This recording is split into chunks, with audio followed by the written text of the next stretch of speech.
여러분 안녕하세요. 일과 사람의 권영찬입니다.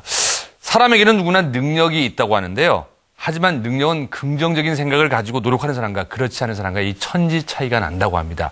오늘 일과 사람 초대 손님은요. 이 긍정적인 에너지로 세계적으로 정말 대한민국을 빛내신 분입니다. 대한민국 토종연구자연구회 건의자이신 우리 한상기 교수님 박수를 모시겠습니다. 안녕하세요. 반갑습니다. 네, 교수님 너무 반갑습니다. 요즘에 많이 바쁘시죠? 네. 네, 근황 좀 소개해 주세요. 요즘에는 지금까지 연구해 왔던 결과를 네. 이제 정리해서 상용화하는 그런 작업을 하고 있습니다. 네. 그럼 이제 연구하신 거를 좀 더 경제적으로 네. 또 이렇게 물질화해서 또 세계적으로 수출도 할 수 있는 게 되겠네요. 그렇습니다. 제가 연구한 그 결과를 네네. 기업에서 즉시 상용화를 해서 기업에서 하나의 그 사업 모델로 만들 수 있는 그런 작업을 하고 있습니다. 네. 우리 교수님 하면은 뭐 대한민국 유전자 연구에 정말 권위자이고 당시에는 이렇게 유전자 연구가 불모지였는데 뭐 처음이라고 해도 과언이 아니죠? 네. 동물, 식물 털어서 네네. 토종에 대한 개념이 잘 알려져 있지 않았었기 때문에 네네네. 그 중요성을 인식 못하고 보존을 못했었죠. 네네네. 근데 이제 최근에는 그 토종에 대한 인식을 확인하고 그것의 활용도를 높이기 위해서 여러 가지 많은 연구와 네네. 노력을 하고 있습니다. 교수님에 대해서 워낙 여러분들이 또 젊으신 분도 있어서 제가 간단히 보충 설명을 드리겠습니다. 35년간 이 건국대 교수로 재직하면서 토종한우 유전자에서 신물질 유전자를 세계 최초로 개발하는 등 생물 다양성 연구의 선구자이십니다. 교수님 유전학 많이 들었는데 아까 금방 얘기했던 것처럼 토종 유전학이 왜 우리의 이제 경제와 또 우리의 미래에 있어서 중요하다고 생각하십니까? 네. 우선 토종 유전자 그러면 뭐 우선 그 토종을 먼저 설명하시면 네, 저희가 뭐 토종 한우, 토종 흑돼지 많이 그렇죠. 쓰는 얘기잖아요. 근데 토종자가 들어가면 다 좋다고 생각하죠. 네. 그리고 비싸고. 그러니까 누구나 토종을 원하는 거죠. 네. 그 이유는 뭘까? 왜 토종을 원할까? 네. 그 이유는 토종이 가지고 있는 유전자가 특이하기 때문이죠. 네. 그 이유는 토종이 가지고 있는 유전자 속에는 토종 자체가 자기의 생명을 유지하기 위해서 필요한 물질들을 네네네. 다양한 물질들을 건강하게 생산해낼 수 있기 때문에 그 토종 자체가 건강하고 네. 그리고 그 건강한 개체 속에서 생산되는 물질이 우리 몸속에 좋은 유용한 물질을 생산하기 때문에 네. 그 토종이 인정을 받고 있는 거 아닌가 생각합니다. 네. 사실 이제 IMF 때 되면서 이제 우리의 경제를 좀 보호하기 위해서 우리 것이 최고다. 뭐 또 뭐 신토부이란 말도 했는데 그 직접 연구를 해보시니까 그 우리 토종 유전자가 좀 이렇게 세계적인 것과 좀 비교했을 때 좀 우위에 있는지도 참 궁금하거든요. 네. 토종이라고 하는 개념은 네. 한 지역에서 오랜 세월 동안 그 지역의 기후 풍토 환경에 적응을 하면서 네. 견뎌왔기 때문에 질병에 우선 강합니다. 네. 그리고 다른 유전자가 혼입되지 않았기 때문에 순수 혈통을 유지한다는 것. 네. 그리고 그 유전자의 종류가 다양하다는 겁니다. 예를 들면 질병에 대한 저항성이 있는 유전자, 네. 고기를 맛있게 만드는 유전자, 뭐 이런 기타 이런 다양한 유전자가 있기 때문에 그 유전자가 인정을 받는 거고 네. 우리나라는 우리나라의 토종 유전자가 유용할 것이고 맞다라는 거죠. 네. 네. 그리고 미국이나 유럽은 또 그 나라의 맞게. 유전자가 맞을 것이고. 네. 저는 또 참 이렇게 이게 잘 되면 좋겠다라는 게 최근에 뭐 FTA가 돼서 워낙 많은 나라가 하다 보니까 이 농산물이 들어오면서 가격적인 게 참 이렇게 문제가 많은데 우리의 것을 개발하고 연구한다면 가격이 좀 비싸도 우리에게 맞는 걸 먹을 것 같다는 생각이 들거든요. 네, 그렇습니다. 우리에 맞는 농산물, 네. 그것을 우리 스스로가 만든다는 데 굉장히 중요하겠죠. 네. 그런데 요즘에는 이제 웰빙 시대가 됐기 때문에 먹는다는 자체보다는 몸에 좋고 네. 맛있고 그리고 안전한 것을 원합니다. 예를 들면은 항생제를 사용하지 않고 네네. 생산되는 건강한 농축산물 이런 것을 원하게 되기 그렇겠네요. 때문에 네. 그러한 것을 생산하기 위해서는 인위적으로 약품을 쓴다든지 항생제를 갖다 쓰는 것보다는 네네. 그 동식물 자체가 환경에 적응해서 건강하고 때문에 항생제가 필요 없이 생산할 수 있는 네. 그런 그 건강한 체질을 가진 동식물이 중요한 역할을 한다고 봅니다. 네. 그 토종 유전학에 대해서는 잠시 또 여쭤보고요. 네. 우리가 또 저희 제목이 일과 사람인데 좀 이렇게 그 교수님에 대한 좀 이제 내적인 것도 궁금한데요. 그 어린 시절부터 이렇게 이쪽에 뭐 유전학 연구라든지 아니면 학자가 꿈이셨습니까? 어떻습니까? 아닙니다. 어릴 적에는 몸도 약했고, 네네네. 그 놀길 좋아했고, 네. 그래서 공부하고는 전혀 관계가 없었습니다. 네. 그러면 어떤 게 꿈이었습니까? 그리고 꿈도 없었고, 네. 네. 그저 뭐 철없이 생활했는데. 이 유전자에 대한 개념을 이제 말씀드리면은 네. 어릴 때에 저희는 토종 유전자라는 개념이 없었죠. 그렇죠. 네. 그때는 이제 못 살 때니까 될 수 있는 대로 많은 양을 네. 대량 생산하는 것을 원했기 때문에 외국 품종에 개량종이 많이 들어왔었죠. 네. 그러는 반면에 우리나라의 토종의 중요성을 인식 못하고 보존을 못했죠. 네. 그래서 이제 그때 당시에는 무슨 뭐 유전학을 공부하겠다, 토종 유전학을 하겠다는 개념조차도 몰랐었습니다. 네. 하긴 듣고 보니까 예전에는 무조건 먹고 사는 게 급하니까 큰 거, 네. 좀 많이 열리는 거, 그렇습니다. 빨리 생산되는 거 관심을 가졌는데 그럼 언제부터 이 유전학 연구에 관심을 좀 갖게 되셨습니까? 제가 그 일본에 유학을 했습니다. 그런데 일본에 유학할 때에 저희 지도 교수님의 전공이 이 토종 유전학이었어요. 그래서 이제 선진국에서는 이미 100년 전서부터 네. 세계 각국의 토종 유전자를 이제 긁어 모아서 자기네 자원으로 만드는 이런 작업을 했는데 우리나라에서는 그걸 미처 몰랐었죠.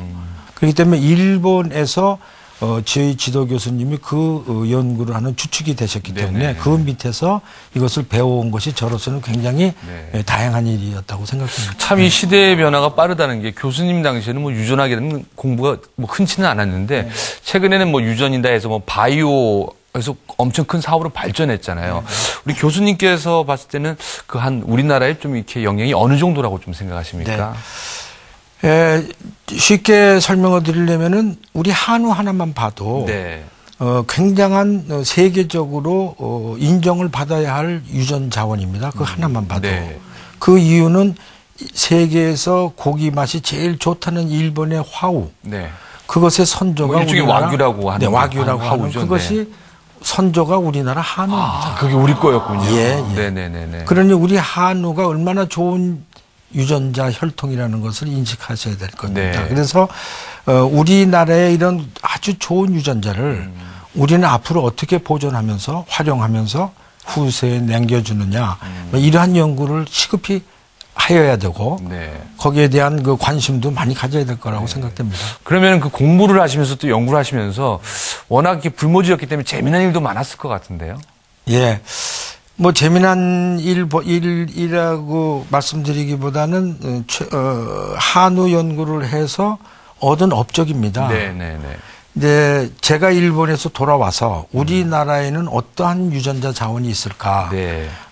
제 전공이 이제 가축 분야에서 소, 말, 돼지, 닭 이런 것을 쭉 조사했는데 안타깝게도 보존이 잘 못된 상황이었었고 네네네. 그 중에서도 우리 한우는 그래도 보존 상태가 좋았었어요. 그래서 그거를 이제 긁어 모아면서 한우에 대한 유전자 자원을 종합해서 이제 다루는 유전자 은행을 만들었습니다. 네. 강원도 홍천에다가. 네. 그래서 이제 처음에 그것을 기르는 과정에서 어느 송아지가 빨리 자라고 건강한 송아지를 발견을 했어요. 네네네. 그래서 왜 이들은 다른 송아지, 자기와 비슷하게 태어난 동료들보다 빨리 자라고 건강할까? 네. 그것을 추적해 들어가다 보니까 그 송아지가 먹는 어미의 우유가 성분이 다른 거예요. 네네네. 그 성분이 어떤 성분이냐면은 우리가 일상생활에 칼슘을 먹거나 또는 미네랄, 칼슘, 철분, 마그네슘 같은 미네랄을 먹으면은 네네네. 흡수를 시켜주는 기능이 있어야 되는데 그 기능이 아주 우수한 네. 그 펩타이드가 있는 거예요. 그 그러니까 단백질이. 외부에서 들어오는 거를 우리 몸에 빨리 흡수하다 보니까 빨리 그렇죠. 성장이 되는 네, 거네요. 네. 그래서 네. 건강하고. 그것을 발견했는데 그것이 전 세계 어느 소에도 없는 우리 토종 한우에만 있는 유전자예요. 네. 네, 그래서 우리 한우의 위대한 그 유전자의 위대함을 재삼 확인할 수 있었습니다. 네. 그 우리 교수님께서 이제 그 한 길을 걸으셨는데 지금 올해로 몇 년째 그 길을 걸어오신 겁니까? 그러니까 제가 대학 졸업하고 네네. 일본에 가서부터니까요. 네. 꽤 오래됐습니다. 한 40년. 40년. 네. 네. 대학에서는 지금 33년, 약 33년 네네네. 근무했고, 그 유학 시절에 한 것 하면 한 40년, 요 한우, 토종 한우, 그리고 토종 유전자만 연구한 셈이 되죠. 그럼 이렇게 대충 이렇게 나이가 가늠이 되는데 뭐 보톡스나 그런 거 맞으신 건 아니시죠? 굉장히 건강하신데. 네, 감사합니다. 그 한 길을 이제 40년 동안 걸으셨으면 정말, 정말 나도, 저랬으면 좋겠다라는 생각이 드는데 또 요즘 우리 젊은 친구들은 어떠한 일에 도전할 때 이렇게 1년도 아니고 금방금방 그만두는 경우도 많잖아요. 네. 혹시 우리 제자 같은 분들 또 후배 같은 분들에게 좀 이렇게 한 길을 걸어보는 것도 괜찮다라고 좀 말씀 좀 해보시면 어떤 조언을 해주실까요? 제가 학생들한테 자주 하는 이야기가, 오늘과 내일만 보지 말고, 네. 5년 후, 10년 후에 자기를 어떻게 만들까를 생각해서 자기의 인생을 설계해라. 네네네. 과거의 소니가 오늘날과 같이 저런 상태가 되고, 애플이 이렇게 태어나고, 네네네. 그리고 지금 현재 우리나라의 위치가 이렇게 변화될 줄은 누가 알았겠느냐. 네네네. 그것은 미래를 예측하고, 그리고 우리가 우리의 삶에 있어서의 앞으로 비전이 있는 분야는 어떤 것이 있느냐, 이런 것을 21세기 정보와 지식과 정보 시대에서 네네네. 올바른 지식과 정보를 습득해서 그것을 가지고 자기의 미래를 좀 펼쳐나갈 수 있는 그런 사람이 되고, 그리고 꿈을 크게 갖는 것보다도 현실성 있는 꿈을 갖는 것이 필요하지 않느냐, 이렇게 생각합니다. 근데 참 제가 요즘에 이제 대한민국 문화나 여러 분야를 보면 대단하다는 게, 저도 이제 뭐 홍콩 르와르 영화를 보고 자란 세대인데 지금은 대한민국 영화나 드라마가 이제 세계 속에 수출이 되잖아요. 그렇다면은 우리 동식물에 있는 우리 토종의 것, 이게 왜 이렇게 중요한 겁니까, 교수님? 토종의 중요성은 이제 전 세계에서 인식하고 있습니다. 네. 예를 들면은 소의 예를 들어서 광우병이다, 구제역이다, 이런 그 전염병이, 특히 광우병 같은 것은 유럽에서부터 시작됐어요. 근데 그 이유는 뭐냐면 우리가 가축을 개량할 적에 네. 우리가 필요한 고기나 우유, 달걀을 대량 생산하는 유전자만 선발했었거든요. 네네네. 근데 그 결과 지금은 고기를 많이 생산하고 우유를 많이 생산하는 가축은 개량을 했는데, 네. 반대로 눈에 보이지 않는 질병과 관련된 유전자, 면역과 관련된 유전자는 자연도태가 됐어요. 네네네. 그래서 지금은 항생제가 없으면 기를 수 없다.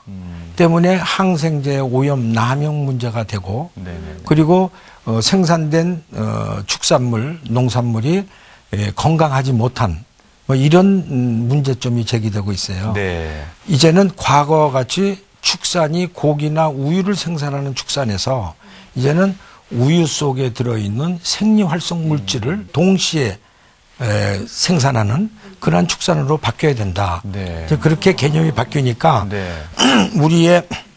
우리들의 이 축산 개념도 이제 바뀌어야 되지 않겠느냐, 이렇게 생각합니다. 그러면은 지금까지는 낙농이나 축산이 1차 산업이었는데 금방 말씀하신 것처럼 신물질을 추출할 수도 있고 새로운 성분을 뽑을 수도 있잖아요. 그럼 이게 바이오 산업으로 바로 연결된다는 생각이 드네요. 네.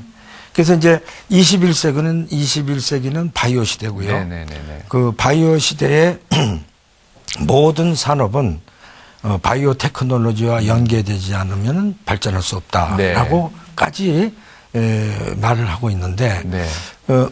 지금 전 세계적으로 그래서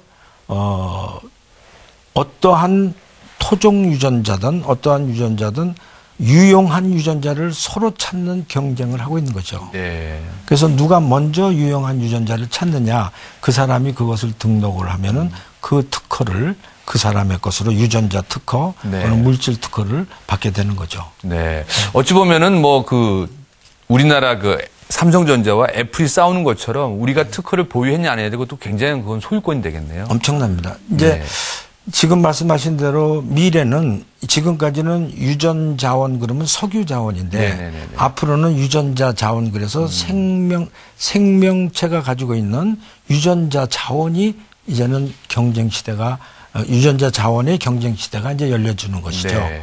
그래서 그 유전자에서 앞으로 우리가 필요로 하는 어떠한 물질 예를 들면 항암제의 소재를 개발한다든지 네. 또는 다른 어떠한 그 의약품의 소재를 개발한다든지 또 제가 요번에 발견한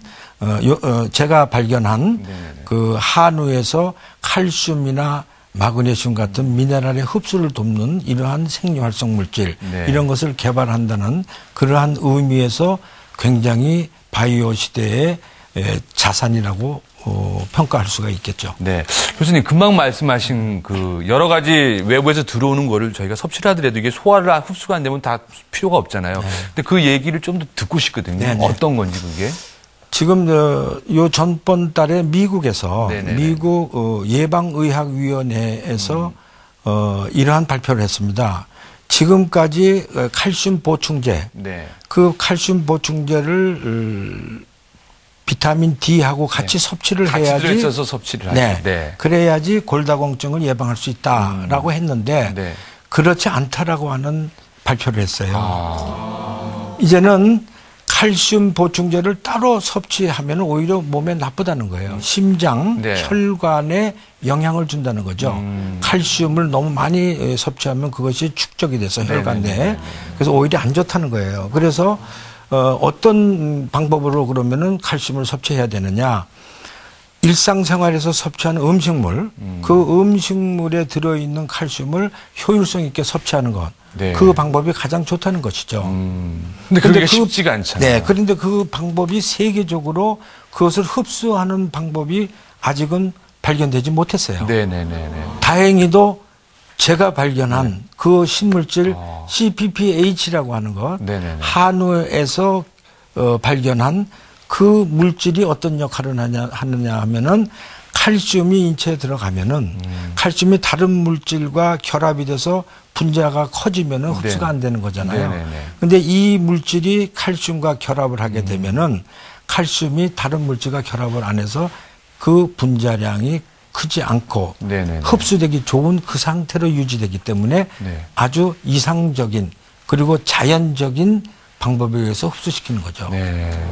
예를 들면 이제 기능성 식품 그리고 의약품 뭐 이러한 심지어는 커피. 네. 커피는 일반적으로 그 커피를 마시면 칼슘이 네. 빼앗기게 된다고 네네네네. 잘 알려져서 그래서 하루에 딱 몇 잔 정도만 네. 마시라고 또 권했잖아요. 네. 근데 그런 커피에다가 저희 물질을 넣으면은 오히려 칼슘을 보충시켜 줄 수 있는 거예요. 네. 빠져나가는 걸 막아주고. 막아주고. 네. 보충시켜 주니까 앞으로는 기능성 커피 시대에 이 물질을 활용하는 것도 굉장히 중요하고 네. 두 번째는 이제는 우리가 우유를 마시더라도 일반적인 그냥 우유보다는 그 우유를 마심으로써 칼슘이나 철분, 마그네슘의 흡수를 돕는 그러한 기능을 하는 우유를 만든다고 하면은 네. 좀 더 소비자들에게 호응받는 그런 제품이 되지 않느냐. 그래서 이제 어떤 의미에서는 이 신물질이 이 CPPH라고 하는 물질이 항생제라든지 어떠한 그 질병을 예방하고 치료하는 그러한 물질의 발견보다도 네. 더 시장이 크고 네. 더 효율성이 높은 그러한 물질이라고 생각을 합니다. 네. 제가 볼 때는 뭐 굉장한 성분이고 물질인데요. 근데 또 아까 교수님이 말씀하신 것처럼 이제 연구 단계에서 벗어나서 이걸 어떻게 경제화하고 상업화해서 또 대한민국에 또 부를 증대하는 이것도 사실 과제인 것 같거든요. 맞습니다. 네. 그래서 지금까지는 제가 이것을 발견하고 개발한 지 꽤 오래됐습니다. 네. 그래서 이것을 지금까지 10몇 년에 걸쳐서 여기에 대한 기술적인 검토 그리고 기술적인 검토에다가 그 다음에는 여기에 대한 상용화를 하기 위해서의 그 상품을 만들어서 소비자들의 반응은 어떤가 네. 그리고 안전성 이것의 효능 이런 것은 어떤가 이런 모든 것을 다시 재점검을 했어요. 지금까지. 네. 그래서 예를 들어서 이 물질을 가지고선 그 요구르트를 만들어서 시중에 유명 백화점에서 판매도 해서 네네네. 마케팅 테스트도 완료했고요. 그리고 그 대량 생산을 할 수 있는 소를 네네. 한 100여 도를 지금 홍천의 농장에다가 지금 사육을 하고 있어요. 네. 그래서 이제 앞으로는 대기업에서 즉시 상용화에 응용을 할 수 있는 단계까지 저희가 다 준비를 완료했습니다. 네네. 이제는 제가 저희 대학이나 벤처기업에서 개발한 기초 기술을 대기업의 거대한 마케팅 시스템을 활용해서 상용화를 하면은 대기업과 벤처기업, 중소기업의 융합, 그것을 이루면서 국가 발전에 크게 이바지할 수 있지 않느냐. 이렇게 그러니까 이게 세계 최초고. 세계 최초입니다. 아. 그리고 네. 전 세계 국제 특허를 받았고. 네. 박수 한번 드려야 될 것 같아요. 그리고 우리 교수님은 사실은 제 나이 때에서부터는 워낙 유명하신 분인데 또 초등학생한테 인기 있는 이유가 초등학교 5학년 사회과 탐구교과서에 사실은 교수님이 이렇게 올라가 있잖아요. 그의 내용을 좀 잠깐 설명해 주시죠. 네, 저도 이 사실을 몰랐습니다. 네네네. 근데 제가 이제 애를 늦게 봐서, 우리 아이가 초등학교 5학년 때, 네네네. 어느 날 와서 아빠가 하는 걸 학교에서 배웠다고, 이렇게 해서 알게 되는 건데, 네네네. 초등학교 5학년 사회과 탐구에 이게 실렸어요. 네. 근데 그 실린 걸 지금 생각해 보면은 이제 21세기 바이오 시대고, 어린이에게 바이오에 대한 지식을 알려주고, 네. 또한 우리 토종 유전자의 중요성을 알리기 위해서 아마 이것을 소개한 것 같습니다. 네. 우리 교수님께서는 지금 이제 이쪽 연구를 하신 지가 이제 40년이 됐고 또 학교에 있으니 35년이 됐잖아요. 이 열정을 갖고 한 우물을 팔 수 있었던 이유라면 어떤 걸까요? 글쎄요. 제가 만약에 이 신물질을 발견하지 않았다면은 저는 아마 더 편하게 살았을 겁니다. 네, 편하게 살았습니다. 그게 어떤 얘기일까요? 그냥 학생들하고 연구하고 그래서 하면 되는데 이 신물질을 발견한 죄로 이 신물질을 상용화까지 해야 되겠다고 해서 있는 돈 없는 돈 다 털어서 또 요즘 잠도 제대로 못 주무실 것 같은데요. 네. 네? 그래서 또 문제는 뭐냐면은 이 유전자는 살아 움직이는 것이기 때문에 그리고 대대로 전달이 되는 거기 때문에 그 소 집단을 유지해야 됩니다. 네. 그래야지 이것을 어느 창고에다 넣어놓고 그냥 있으면은 그 유전자가 보존되는 것은 아니니까요. 그렇죠. 개체 보호가 돼야지 그 유전자가 계승이 그 되겠죠. 집단을 해줘야 되니까요. 그래서 그게 드는 비용도 만만치 그리고 않겠네요. 그 관리하는 거 이것을 해야 되니까요. 네네네. 근데 이것은 국가나 기업이나 여기에서 산학 그리고 범국가적 차원에서 이러한 유전 자원을 보존하고 활용하는 것이 국가적 차원에서 중요한 일인데 이제 제가 여기까지 해놨으니까 앞으로는 이제 국가와 기업체 그리고 온 국민이 우리의 자원을 소중히 하고 우리의 자원을 미래의 자원으로 승화시킬 수 있는 이러한 작업을 해야 되겠죠. 네. 어찌 보면 처음부터 이제 국가가 같이 좀 이렇게 자금도 지원하고 해야 되는데 이제 교수님이 먼저 활동해서 지금까지 만들어 놓고 지금도 늦지 않았다라는 얘기를 하시는 거고요. 물론 국가의 지원을 받아서 개발했습니다. 있었겠죠. 농림부, 과기부에서 받았습니다. 그런데 개발을 할 때 지원도 중요하지만 개발을 다 한 후에 이것을 상용화하는 상용하고 과정, 경제화해야죠. 그때의 지원이 더 중요하다고 생각을 합니다. 지금 절실한 것은 그 과정이기 때문에 제가 이런 말씀을 드리는 겁니다.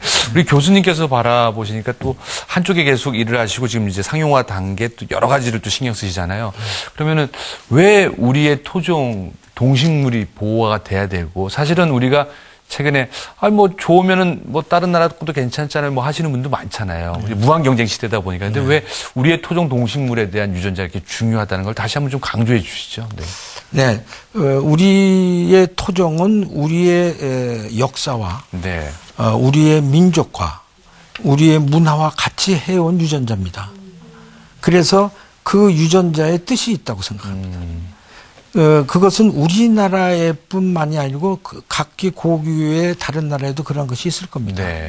그래서 우리는 우리나라의 고유한 유전자는 물론이고 이제 이것이 더 발전되고 범위가 넓어지면 다른 외국의 어떤 유전자도 우리의 것으로 만들 수 있는 준비를 해야 되겠죠. 네. 근데 더 중요한 것은 우리나라에는 지금 아주 중요한 유전자 자원이 있습니다. 그것은 뭐냐면 DMZ. 그 네네네. DMZ는 몇십 년 동안 사람이 들어가지 않아서 거기서는 훼손되지 않은 유전자들이 존재합니다. 어찌 보면 청정지역이라고 할 수 있죠. 청정지역이고 네. 그 유전자에는 다른 것들이 이입이 될 수가 없기 때문에 네. 그러한 자원을 앞으로 우리 것으로 만드는 것. 그렇게 된다면은 이 CPPH보다도 더 좋은 그러한 유전자를 많이 우리가 발견하고 그것을 활용할 수 있지 않느냐. 네. 교수님께서 사실 처음에 유전학이라서 굉장히 어렵게 생각했는데 너무 쉽게 설명해 주니까 이제는 뭐 좀 많이 알아가는 것 같습니다. 네. 고맙습니다. 네. 그 우리 교수님께서 앞으로 이렇게 하실 꿈과 계획도 많으실 것 같거든요. 대표적인 거라면 어떤 걸 좀 꼽고 싶습니까? 뭐 앞으로는 이제 더 새로운